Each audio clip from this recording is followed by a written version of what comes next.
I signed with him, Macron and Merkel, we signed ceasefire. Ceasefire. All of them told me that he will never go. We signed him with gas contract. Gas contract.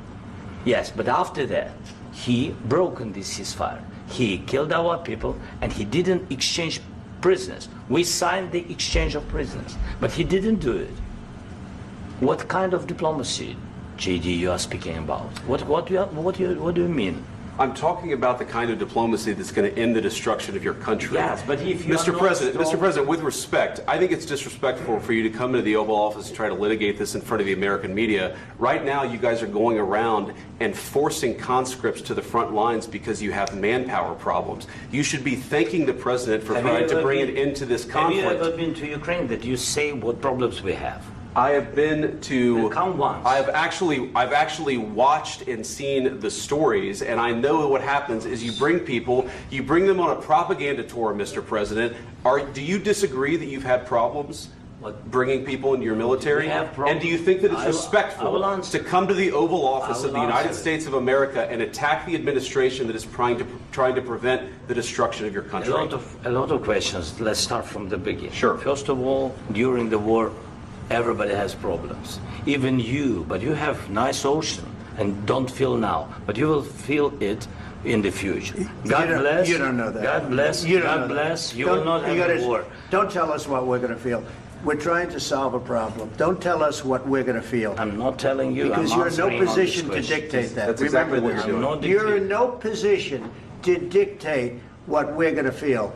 We're going to feel very good. You will feel influence. We're going to feel very good and very strong. You will feel influence. You're right now not in a very good position.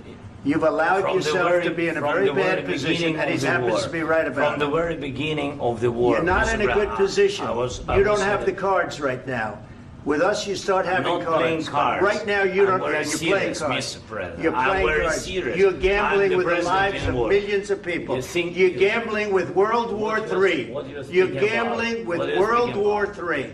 And what you're doing is very disrespectful to the country, this country. That's back to you. Far more than a lot of people said they should have. Have you said thank you once? This entire meeting? No, in this entire meeting, have you said thank you? Today. You went to Pennsylvania and campaigned for the opposition in October. Offer some words of appreciation for the United States of America and the president who's trying to save your country. Please, you think that if you will speak very loudly about the war, you can... He's not speaking loudly. He's not speaking loudly. Your country's in big trouble. Can I Wait a answer? minute. No. You've done a lot of talking. Your country is in big trouble. I know. You're not winning. You're not winning this. You have a damn good chance of coming out okay because of us. Mr. President, we are staying in our country, staying strong from the very beginning of the war. We've been alone, and we are thankful. I said thanks you haven't in been this alone. cabinet. You haven't been alone. In this cabinet. We gave you, through this stupid president, $350 billion. You voted we gave for you your military equipment, and your men are brave, but they had to use our military. What about if you didn't have our military equipment, if you didn't have our military equipment, this war would have been over in 2 weeks. In 3 days. I heard it from Putin. In 3 days. This is something maybe new. Less. In 2 weeks. Of course, yes. It's going to be a very hard thing to do business like this. Again, I tell you. just say thank you. I said a lot of times to American people. Accept that there are disagreements, and let's go litigate those disagreements rather than trying to fight it out in the American media when you're wrong. We know that you're wrong. But you see, I think it's good for the American people to see what's going on. I understand, sir. I think it's very important. That's why I kept this going so long. You have to be thankful. You don't have the cards. You're buried there. Your people are dying. You're running low on soldiers. Listen, you're running low on soldiers. It would be a damn good thing. And then you tell us, I don't want a ceasefire. I don't want a ceasefire. I want to go and I want this. Look.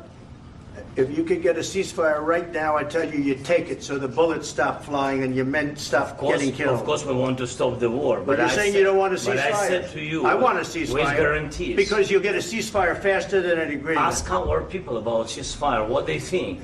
That wasn't with me. For you what that wasn't with me.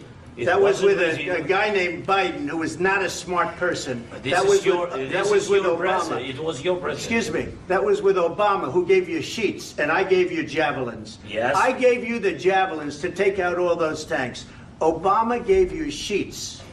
In fact, the statement is Obama gave sheets and Trump gave javelins.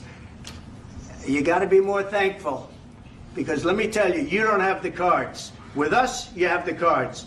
But without us, you don't have any cards.